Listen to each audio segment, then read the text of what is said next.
Great. Thank you so much for being here. Thank you so much from the Angelicum Thomistic Institute and the Science Religion Division in particular for the invitation. So this is going to be a pretty fast-paced overview of it's a pretty typical Haan kind of fire hose approach, so buckle up. But it's going to be a pretty wide-ranging areas to cover and sort of a research agenda, a sort of way in which we can connect, draw together a kind of constellation of issues of different areas that different people focus on. I only focus really on a few of these. But also part of my idea was there's a certain way of introducing people to the soul that I think is fine as far as it goes. But if you want to speak to some of our contemporaries and colleagues outside of the Aristotelian tradition, there's maybe a few more steps that are available that can familiarize them with it. So I want to draw attention to some of that literature.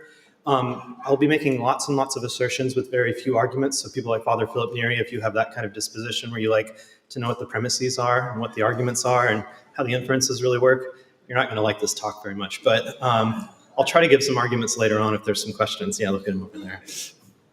All right, so as I put in parentheses, from autopoiesis to hylomorphic animalism, so I slightly changed the tenor of what I'm going to be talking about, and then on to, but not probably in this talk, rational animation and immaterial rational soul, because that's the last bit, that's for tomorrow. So, and not for me, other people are handling that with some arguments, right? Yeah, so Philip Neri will like that talk.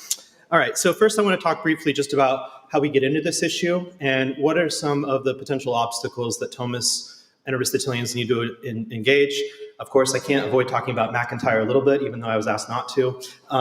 And so we'll talk a little bit about rival traditions of philosophical anthropology, and then get into the kind of issue about some of the examples of why, if you came from this approach to human nature, who we are, what we are, from some of these rival traditions, or didn't notice that you were kind of stepping into another territory, you're getting involved in a kind of paradigm conflation, which is a kind of massive kind of category mistake, two rival views of perceiving bodies that come out of these different traditions. And then that leads us into the issue of autopoiesis and some of the literature that's been developing on that since Haan's Jonas, and then a lot more in the 3 E's of cognition. Cognition as embodied, embedded, and inactive, and this kind of pretty large now research program that's going on, this interdisciplinary philosophical, psychological, and cognitive neuroscience. And then finally, a little bit about hylomorphic animalism and rational animation. So first, rival traditions of philosophical anthropology. There's some major contemporary philosophical approaches to human beings, one of which is the tradition of neo-Aristotelian anthropology, which includes within its species Thomism and Scotism.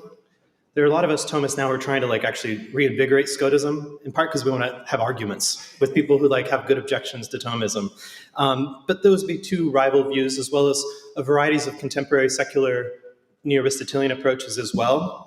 There's also the tradition of philosophy of mind and body, and it incorporates physicalisms and various kinds of dualism, physicalisms as broad as limitivist physicalism, reductive physicalism, and the varieties of non-reductive physicalism. Within dualism, there's varieties of property dualism, as well as substance dualisms, from emergentism to panpsychism to epiphenomenalism.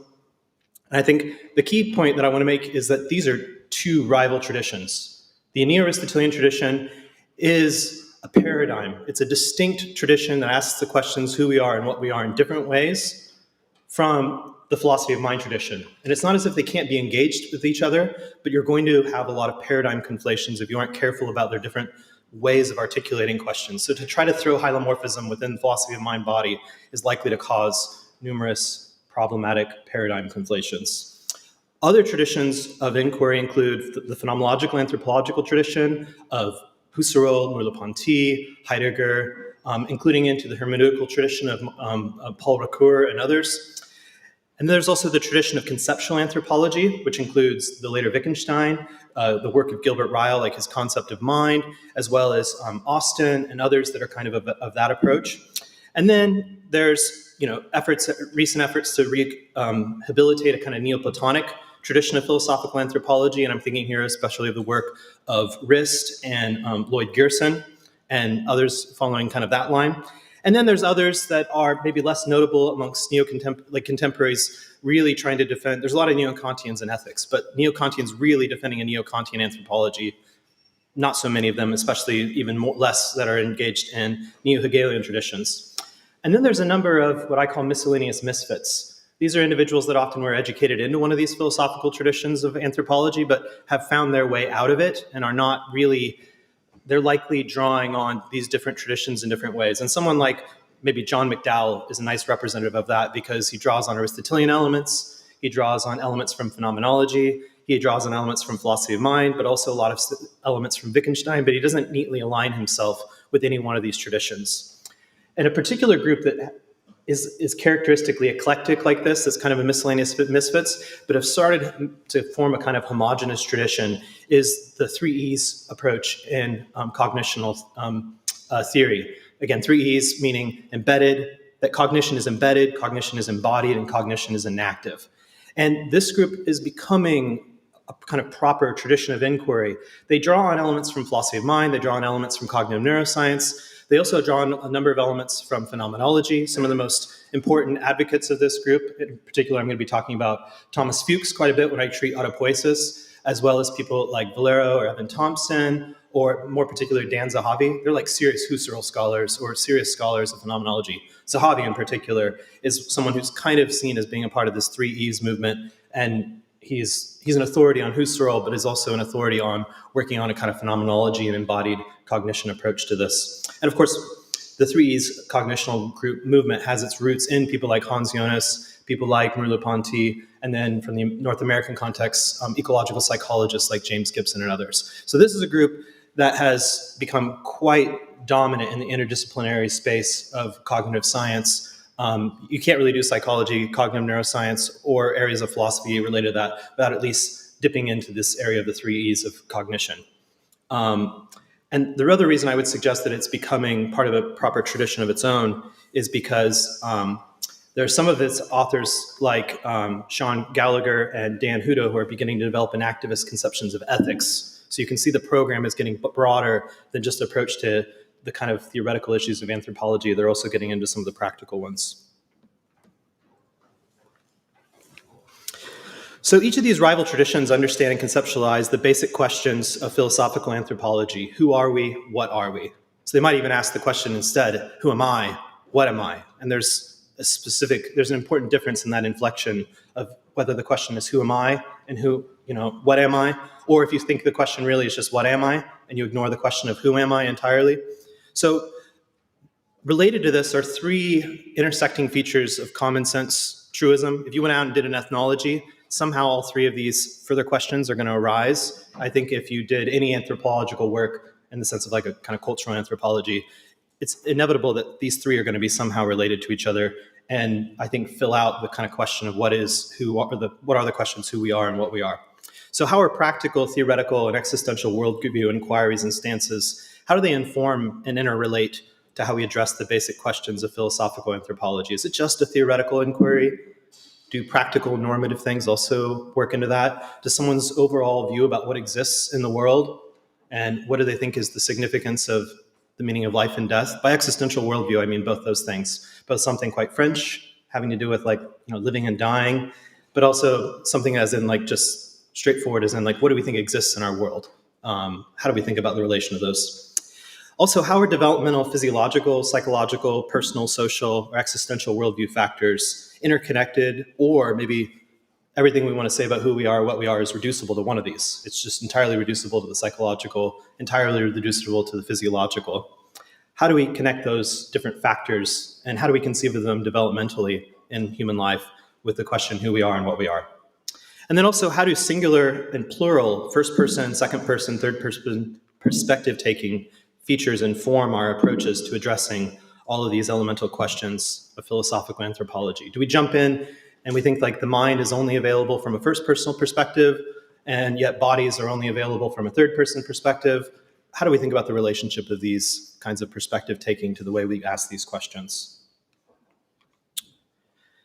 So, my contention would be that any theoretical approach to human nature that omits, ignores, or rejects any one of these 3 dimensions of human life commences its inquiries with an impoverished picture of human life that distorts the experiences and the stories of everyday human life.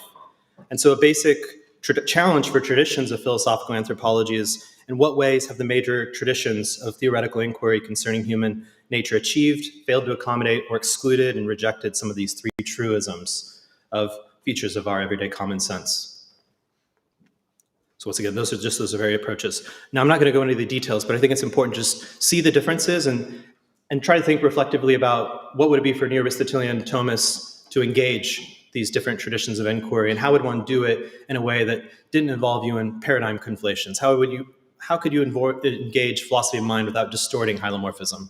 How do you get involved in critiquing mind-body debates without necessarily begging the question by assuming hylomorphism, but also not necessarily distorting the presuppositions of mind and body from the philosophy of mind tradition by engaging it?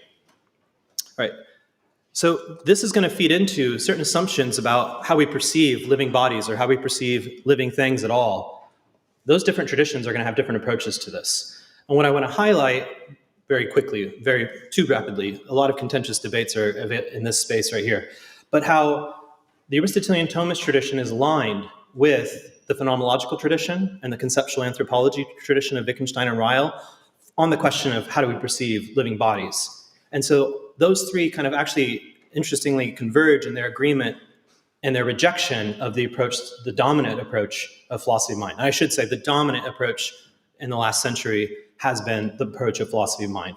And to some extent, philosophy of Neo-Aristotelian anthropology, Wittgensteinian conceptual anthropology, and phenomenological anthropology kind of get lost sometimes as to what their relationship is. And I'm making a very stark contrast that these are very different traditions of inquiry, even if they can overlap on various questions in some ways. So, how do we perceive living bodies? How would you describe what you observe in each of these faces?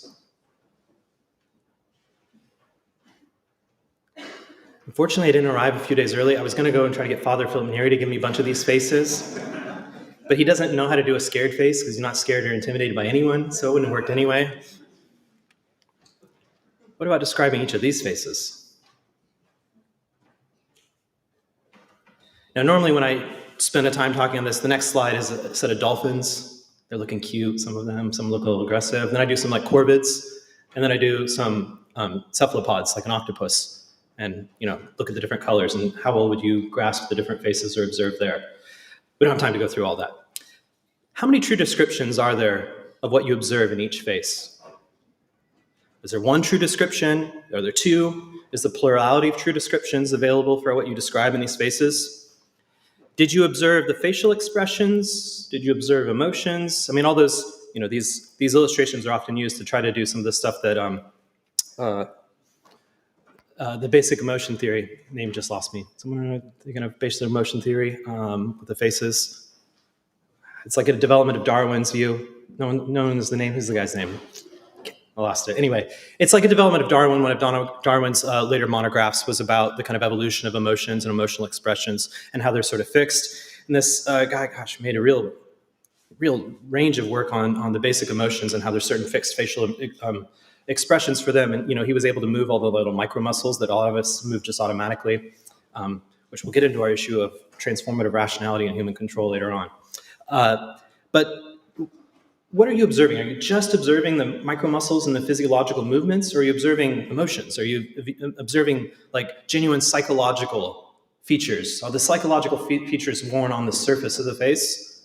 Are they like animating the face, or are they something you're inferring or theorizing about that's hidden behind the face? What you saw and observed was just geometrical shapes and movement, or did you see a face as distinct from geometrical shapes and movements? Did you see a face that was sad, a face that was angry? What did you observe?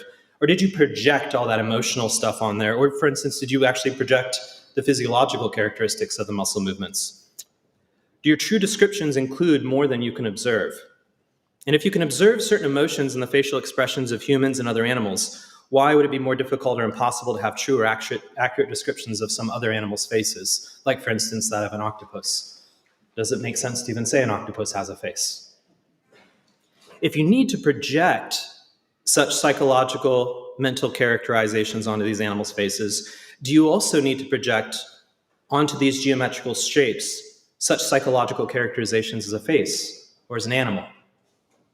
To ascribe or characterize or observe something as an animal, as a living body, is already a psychologically loaded concept. Do you observe animals, or do you just observe geometrical shapes in motion?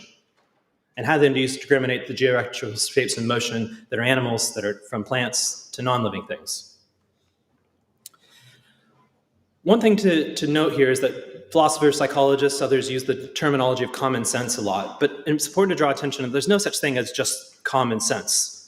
This is an important point that Clifford Geertz, the cultural anthropologist, often draws attention to. There's no such thing as the common sense, the folk, or the manifest image of humans. So when philosophers use the term folk psychology or manifest image, be wary. They're philosophers. They're probably just sitting in their armchair talking about this kind of thing. They've probably not read any anthropology. They've watched a few documentaries, but that's about it, all right? There are a variety of rival and sometimes incompatible pre-theoretical as well as theoretical conceptions of human beings and of common sense. So by now briefly talking about two rival views of common sense, one I'm going to call common sense, one I'm going to call folk psychology, I'm theorizing about what I think common sense is for other people. So I'm going to stipulate this distinction now between folk psychology, which is the account of common sense, it's the account of everyday people. It's the account of plain persons, to use a nice McIntyrean phrase. It's the account of plain persons that philosophers of mind and actually a lot of contemporary psychologists now use. Folk psychology is the way of characterizing every day. Whereas I'm going to use common sense psychology to describe at least a certain set of assumptions or common characteristics between Neo-Aristotelian anthropology, specifically Thomist, phenomenological, and the conceptual anthropology of Wittgensteinians and Ryleans. So these are two rival theoretical approaches.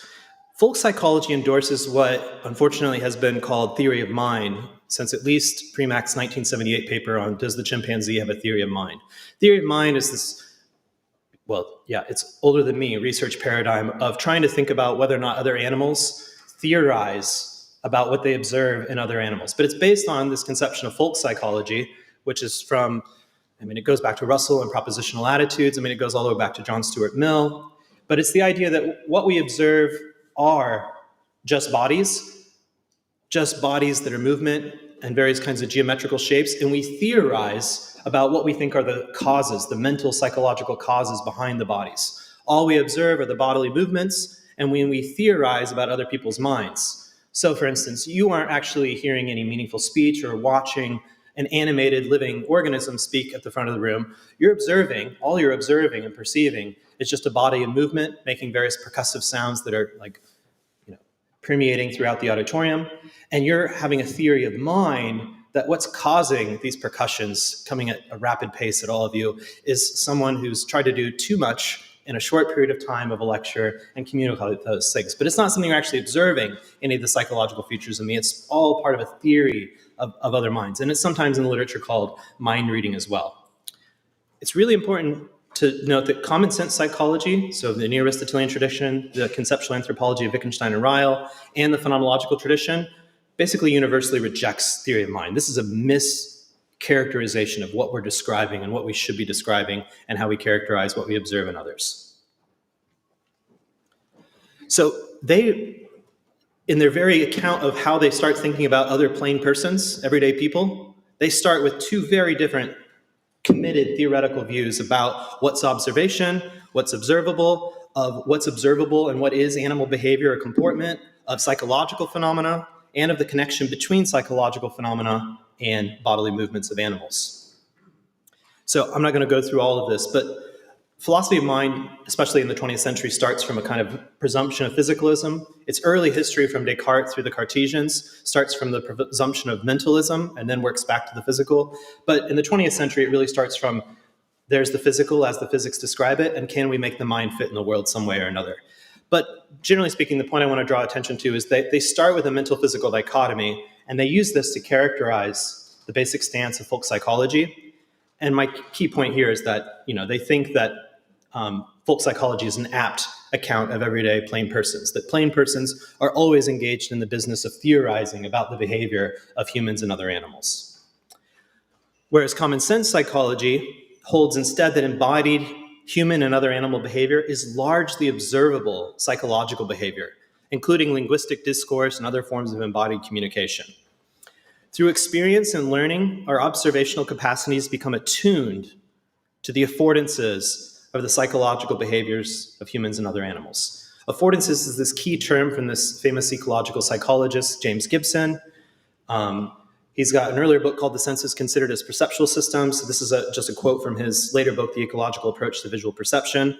The affordances of the environment, including other animals, are what it offers the animal, what it provides or furnishes, either for good or for ill.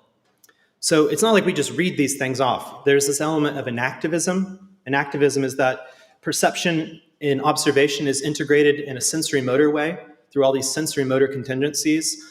I learn how to move and how to perceive by moving my body around.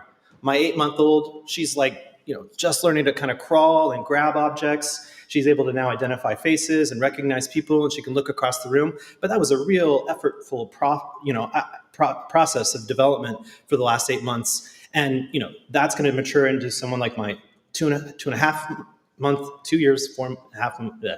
You get the idea. He's learning language now, so that's transforming his emotional register. So he's felt emotions now, but now he's having words for the emotions. And I haven't tried to show him any of these faces, but I think he'd do a pretty good job of telling you what all the faces are of these monkeys and other things. I don't normally show my children my PowerPoints, but they would be bored after a few slides.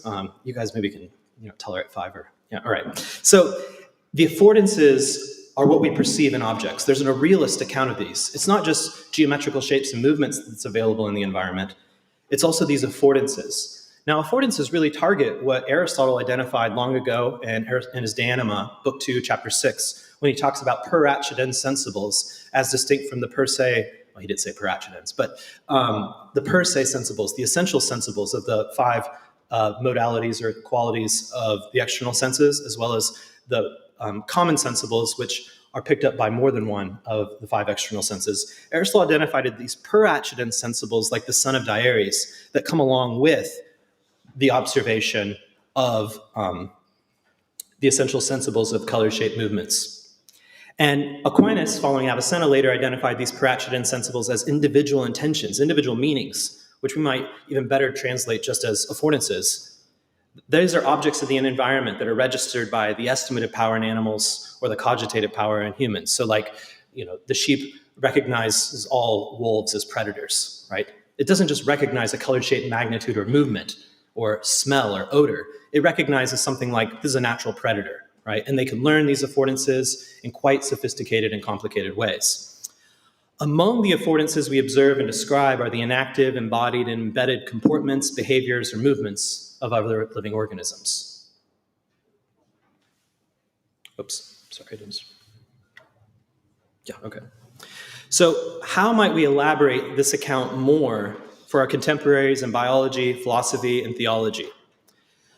We can do more exegesis of Aquinas and Aristotle, and that's fine, and that's good. I've done a lot of that sort of work. I think that's worth research that is worthwhile and worth doing, but it does have its limitations, and it isn't a substitution for philosophical arguments. And again, I've already confessed there's not a lot of philosophical arguments in this talk. It's just a lot of hand-waving and big picture assertions. But this is one of the things that I think, ways that we can go beyond and look for further arguments, further accounts and descriptions.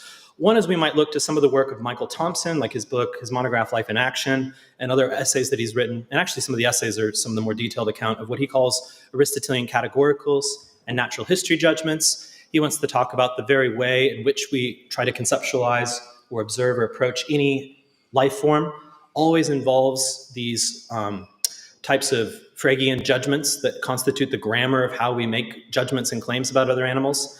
It's too complicated for me to try to summarize here, but that would be one avenue. Another would be approaching Ryle and Gertz's account of thin and thick descriptions, and we might think of thin and thick observations, and I'm going to talk briefly about that. Another is Alistair McIntyre has a short essay that's published in his 2006 Cambridge book on the tasks of philosophy, and he articulates 7 theses about what is a human body, meant as an effort to get us out of thinking about humans as minds and bodies, but instead thinking about them as these observable sorts of animated bodies. And this is also an essay he wrote around the same time that he wrote his Edith Stein book, and he draws a lot on Stein's approach to phenomenology, some of the revolutions that she had with respect to Husserlian phenomenology, where it starts far too much from a purely first-personal perspective, and Stein brings in the importance of intersubjective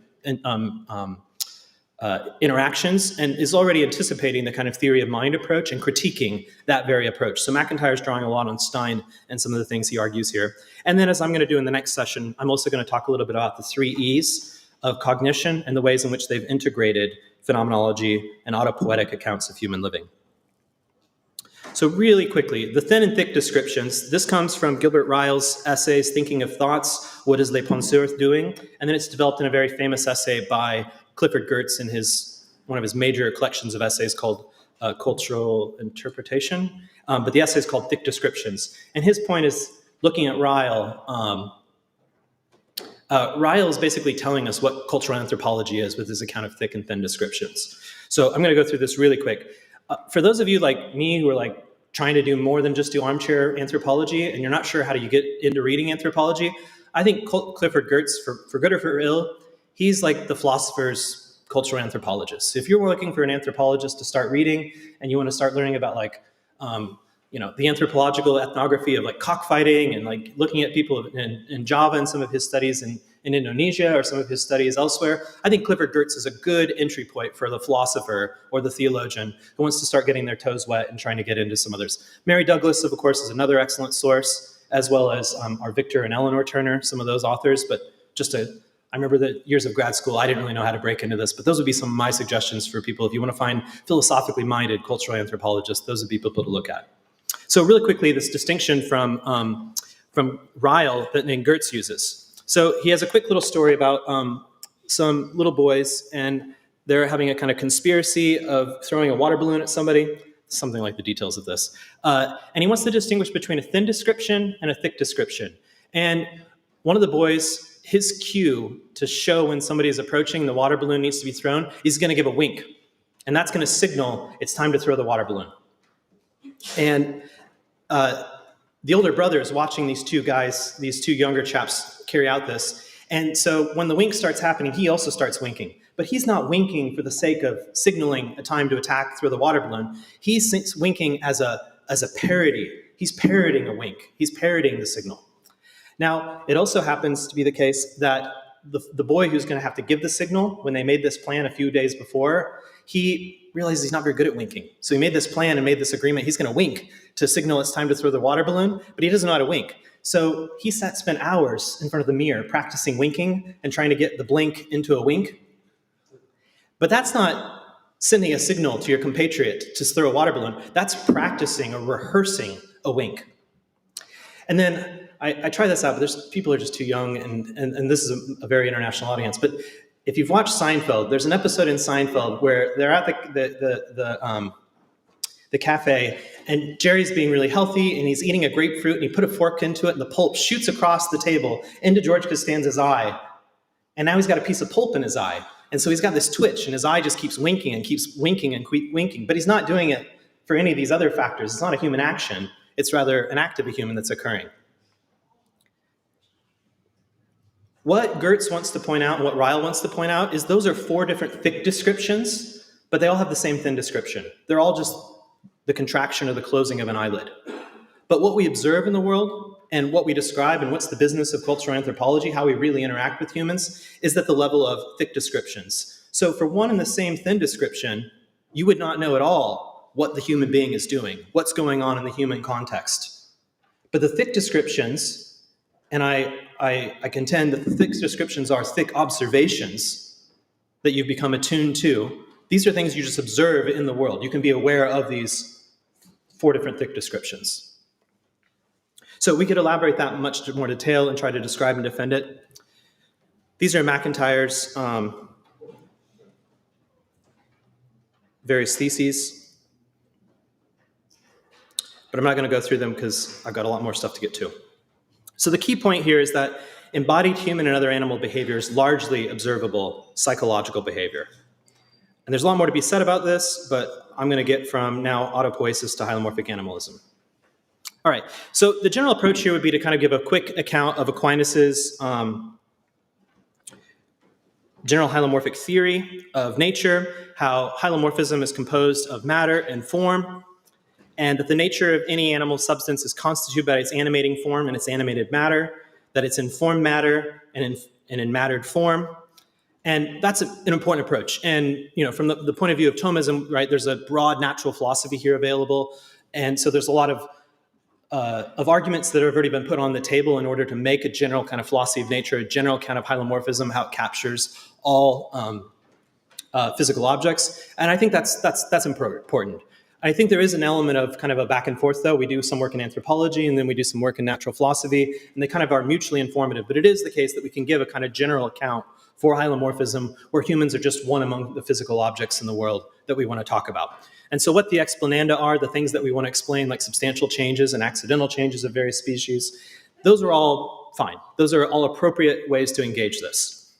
When we know these various physical objects' natures, we know its nature, its essence by its powers. We know those powers by their operations, and the various objects that are all grounded in that nature.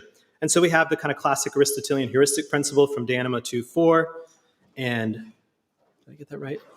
It's at question 77, but I'm now thinking it might be Article 2, not 3. I don't remember. Anyway, someone can correct me on that. But the heuristic principle that first we are phenomenologically aware of the objects and operations, and that leads us to the powers and the nature. So, for instance, we have color seen as the object. We have that object and operation leads to the power of vision, and that leads to a sentient nature that's a seeing animal, an animal that's nature that grounds powers of seeing.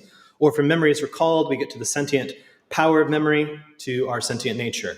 And we can get through Aquinas, and we laid out the 13 different powers of the human being through these different sorts of objects by laying out their various operations.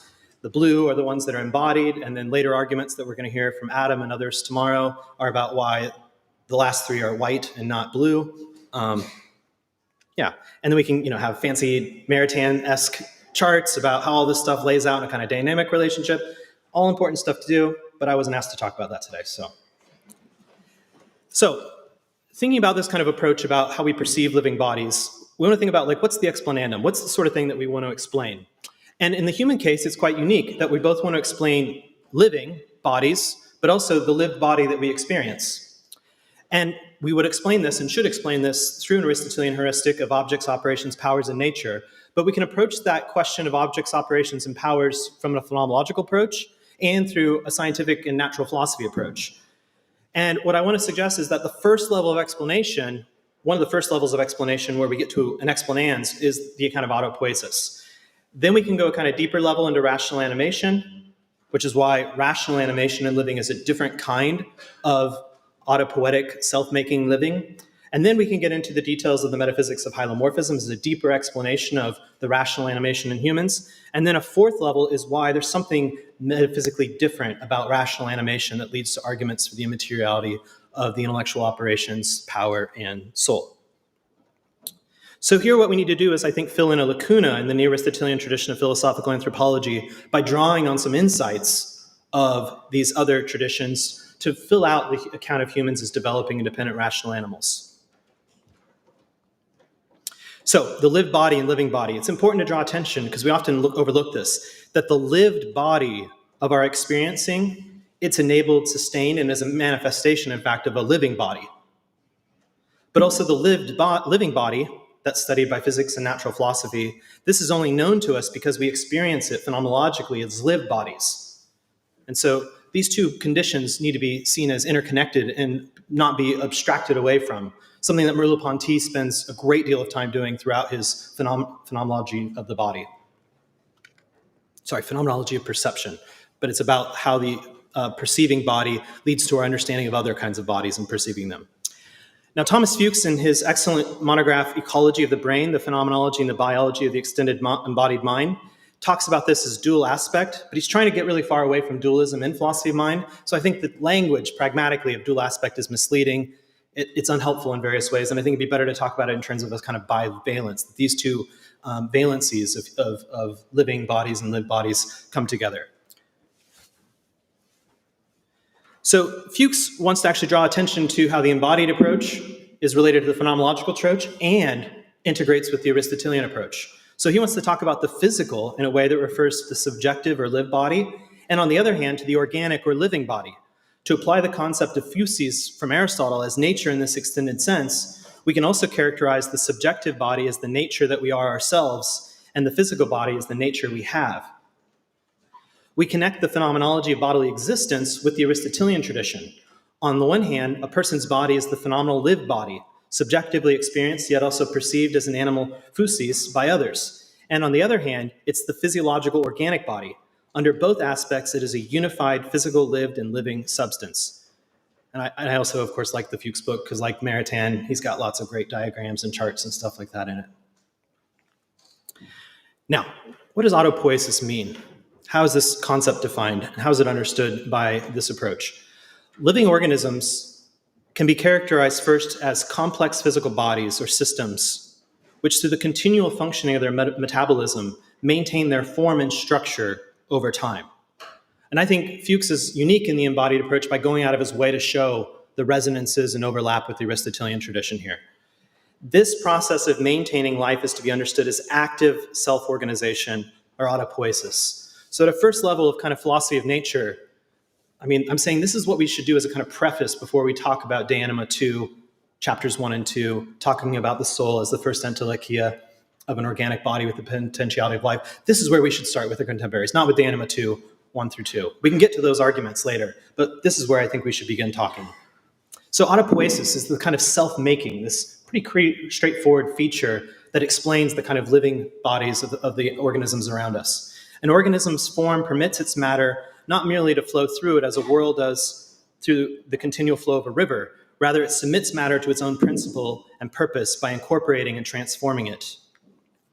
This enables an organism to have a kind of autonomy, a kind of distinctiveness, while yet embedded within an environment.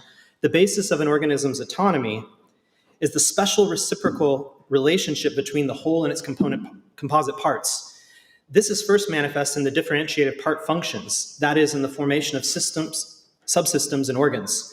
An organism consists of the sum of its biological micromolecule cells, organs, and vascular and nervous systems. However, it's also much more than these, albeit in a way different from a crystal, which also exhibits superordinate properties or emergent features. An organism as a whole is itself the condition of its parts. That's part of this key feature of autopoiesis and self-making. An organism generates its parts from the very beginning. If any of you have read some of Professor Condick's work, she's talking about the early development of the human and hominization, a great detail about the way in which this very simple celled organism starts dividing into more cells and becomes this really complicated thing. It's making these cells that are eventually going to become, through various chemical baths, various kind of organ systems. And so there's a way from very seriously that it really is making itself. It's the very condition of its parts, insofar as it makes possible the existence of cells and organs. It produces and reproduces these as parts, of which it is composed at the same time, and self-preservation is continual self-reproduction, down to the individual parts, which outside of the organism soon decay into their components. All right, just to sort of highlight some of the key other features here. This self-organization is goal-directed with its main aim of self-maintenance, but it also has a certain level of neediness. It depends upon, in its embeddedness in the environment, to draw on objects in the environment, to maintain its homeostasis, to maintain its ongoing self-making. But in order to achieve the metabolism that's required, it has to draw on objects in the environment to appropriate their powers and reorganize them into the constitution of its living. And this means that it has a very precarious existence due to its neediness upon the environment.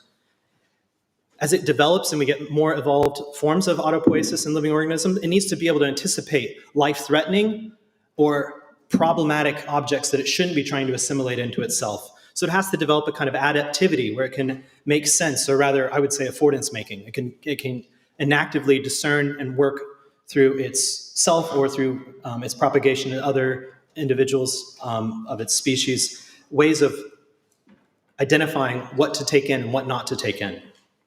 So it requires a kind of sensory motor interface, which establishes its exchange with the surroundings. And so you have the beginning of the kind of sentient powers that are required. So there are a lot more things that Fuchs and others identify, drawing on the work of Hans Jonas, drawing on Merleau-Ponty and others. But organisms as autopoietic beings, as self-making and self-organizing, they have features of development, of metabolism, of reproduction. And this is, of course, Aristotle's three powers common to all living things. But it's presented in a way that's not slightly dated feeling. It's presented in a way that articulates the very kind of business that's immediately recognizable to contemporary biologists and others. And I think it's a much more accessible way to get leading towards the deeper explanation of the powers, metaphysics, and of the account of hylomorphism. They stress autonomy, goal-directedness, the goal of self-maintenance, environmental precarity, affordances, sense-making, and sensory-motor interfaces with the environment. Now, Fuchs, I think, nicely goes on to show how this leads to an account of the kind of interiority and autonomy can lead to the beginnings of sentience, but I don't have time to go into the details of that, but it's just to flag that there's more available there.